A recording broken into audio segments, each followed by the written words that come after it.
Zoids and 3-0.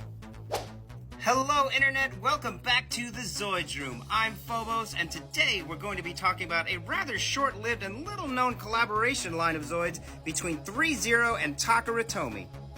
3-0 is a toy company that was founded back in 2000, and it's made some really amazing figures, most notably Transformers, but they've also done quite a few other things.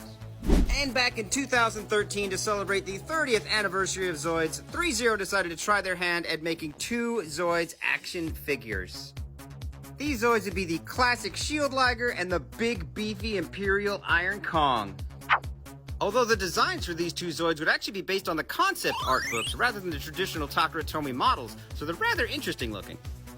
As you can see, the Shield Liger has these big fins where its E-Shield generators go, along with some extra hidden weapons, and the Iron Kong is just covered in these big, brutal-looking buzzsaws. They're also a tad expensive these days, so both of mine are actually used, but they did both come with their boxes. The boxes themselves are actually pretty cool, depicting the Zoids 30th anniversary logo, along with some diagram shots of the Zoids themselves. And as for the Zoids themselves, they are actually action figures rather than traditional model kits like Zoids usually are, and they're actually really quite nice. They come out of the box pre-painted and pre-weathered, so like I said, these are both used, but this is actually the way they come straight out of the box. They are not old and dirty, this is just the way they are. Which is super cool in my opinion. I love the look of just dirty Zoids.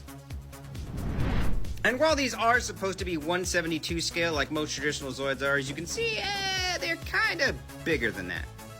But they are quite posable, fun to play with. They come with little pilots in the head, and they even have little lights. But they work on itty bitty tiny little batteries you can barely see up in there. And those kind of batteries are a little bit tough to find if you're in, like, obscure areas like I am. But if you guys are big fans of Zoids action figures like the Chogokin Liger Zero or the Good Smile Blade Liger, I think these things are definitely worth picking up. If you can find one at a reasonable price, of course. These things are over 10 years old now, so a little bit expensive on secondhand markets. But let me know what you guys think. Do you think 3-0 should make Zoids again? Do you guys like the Zoids action figures, or do you prefer the snap-together model kits that Zoids usually is? Either way, I'm really glad I have these things, and we'll see you guys next time in the Zoids Room, and as always, Zoid on.